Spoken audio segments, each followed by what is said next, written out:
I've been transparent with my life all the way up to now, so I think it's really important to, I think, just speak up on something that's just literally happened in a positive way in my life, to provide clarity, really. So, literally, I had an interview today. It went well. I was offered the job. So, all of a sudden, my period of financial instability and struggle comes to an end. I haven't been given an exact start date because there's a 3-week period where I'm with my daughter. So, I've said I don't mind starting before, don't mind starting after. There's benefits. If you start before, the holiday gets paid. So, there's financially, we're doing well for that period. We can enjoy ourselves that bit more. If we start after, then I don't lose the holiday allowance and I can use that at a different time of the year. So, swings and roundabouts. It's a permanent role, but it gets paid weekly, which I think is incredibly beneficial because, for instance, if you was getting paid monthly, there might be periods where you just can't pay the bills. So maybe you've got 2 months of just trying to play catch up. That's annoying. You get paid every week, then, you haven't got that instability. So I like that. So like I say, it's £16.10 an hour for within warehousing and forklift and things. That's really good money. 12-hour shifts, it's 4 on, 4 off. So you don't always get your weekends off, but then I think it's great that you get 4 off every time. So swings and roundabouts, I think that's pretty good. Yeah, so that will have a knock-on effect, of course, to my productivity of my books. But the reality is the books have not provided me with an income to sustain my life. So, you can only do so much in that area before you have to sort of take matters into your own hands. So the next book, I'm still working on the next book, but it's going to be slower paced. It's not. I don't know when it's coming out. It will come out this year, but it's going to be in moderation because I want to get into this routine, figure out how tired I am on my days off after such the 12-hour shifts and things. So it might be on certain days off, I work on the book. On certain days off, I don't, because I don't want to be a mule here. I'm not going to work my ass to death here. It's ridiculous. We have to have life around things too. So yeah, I'm not rushing anything. The books will come when they're supposed to. So there is that. But like I say, this has worked out quite nice. I've gone from a period of immense instability, struggling to pay bills, struggling to treat myself to things, just struggling for any stability in my life financially for long periods. Again, self-imposed for the most part. But, my standards are high. So to put it into context, this job's £16.10 an hour, 4 on, 4 off. Walking around, I thought this was a nice environment. It seems nice enough, So I've got a good vibe from it. And like during the week, like last week, I had 2 opportunities. This one, which I already had set up to have the interview on Monday. Then all of a sudden, an opportunity come at a Lidl warehouse. So I don't know if Lidl's known worldwide or not, but it's like a budget supermarket.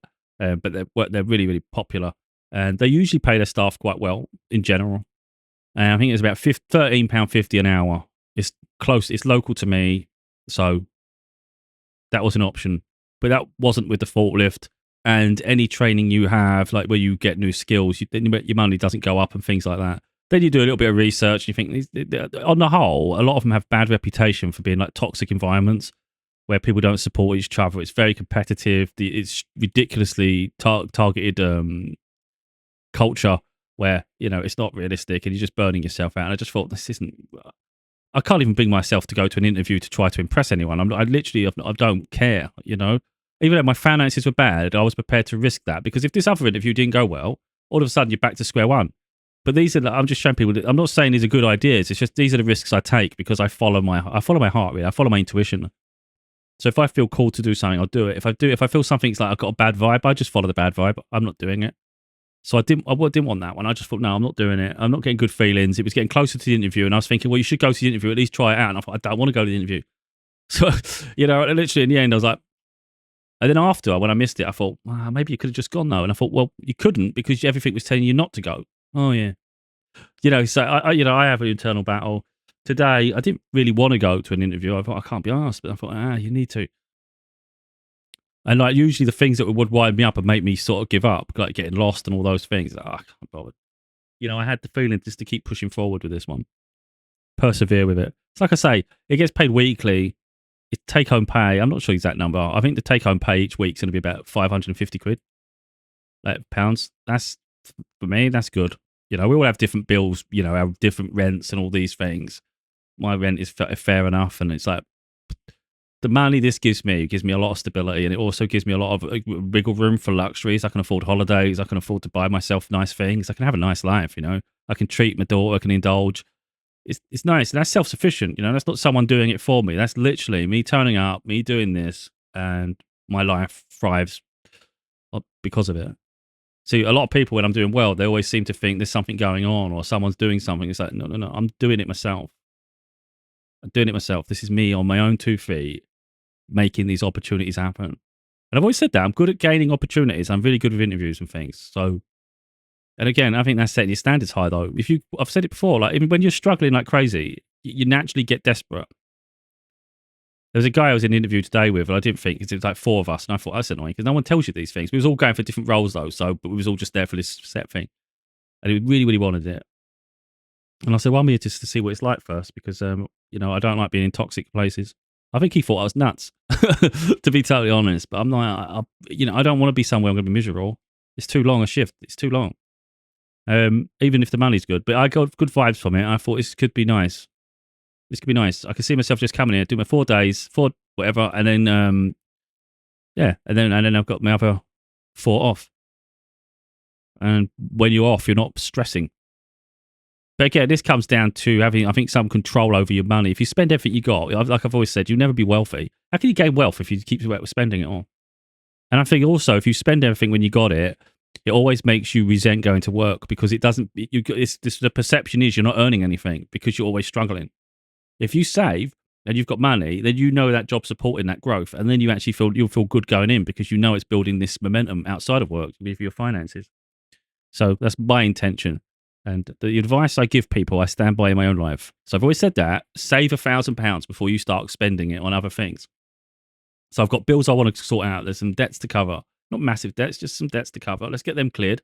Let's get the £1,000 saved in the bank account. All of a sudden, we've got a stable platform. From there, we can build momentum. And if at any point I think, you know what, I would like to treat myself to that, or I'd like to have, but maybe I want to book that holiday, or maybe I want to look into you can do that from a place of stability, you know? Or if you think, you know what, I just want to keep acquiring now, I want to keep saving, get that number up. That's nice too. But yeah, I know some people take joy from my struggles. Now they can take pain from my success. You know, I really couldn't care less. It's like some people have a weird morbid fascination with you struggling, you know, they get comfortable with it. It's like, I've always said that I'm not going to struggle forever. So it's like, get that out of your head. But, you know, like I say, people haven't really helped me during my lowest moments.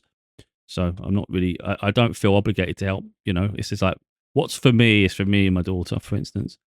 And really, it's like we all have our own things to take care of, which I'll take care of, and then it's from there. So I'm not always going to share the successes, you know, the growth, the things that I enjoy and all those things, you know, they're going to be personal to me. But it's just nice to just have like positive things on the horizon now, because it's been struggling. And it's amazing how the universe works, isn't it? Because I said, like, it's really annoying because my daughter, I'm spending time with her soon. I don't know what we're going to do. It's going to be really, really depressing because, you know, we're going to struggle on so many fronts when we're together. And then all of a sudden this happens and it's like, wow, like, it's good. So it's just, it feels I feel relaxed. I feel a bit more at peace, you know, knowing that things are going to start moving in a good direction. Now, it'd be nice, of course, if my books were selling and I was making progress in that way and I was thriving, and you don't have to live these 2 worlds. But for now we do. And being pragmatic, it makes some sense, because it takes the pressure off the other things. Effectively, I can do the things that I like, my creative projects, I can do for the joy of doing it, rather than do it with a sense that I need to be rewarded all the time. Because there's a frustration in your life when you're struggling. If you take away the financial struggle, all of a sudden any success isn't tied to that finances. So I can do it without worrying about like how many people are reading it now, how many people have bought it, you know, why is it not selling, how many views am I getting my videos? In the end, I won't care about it.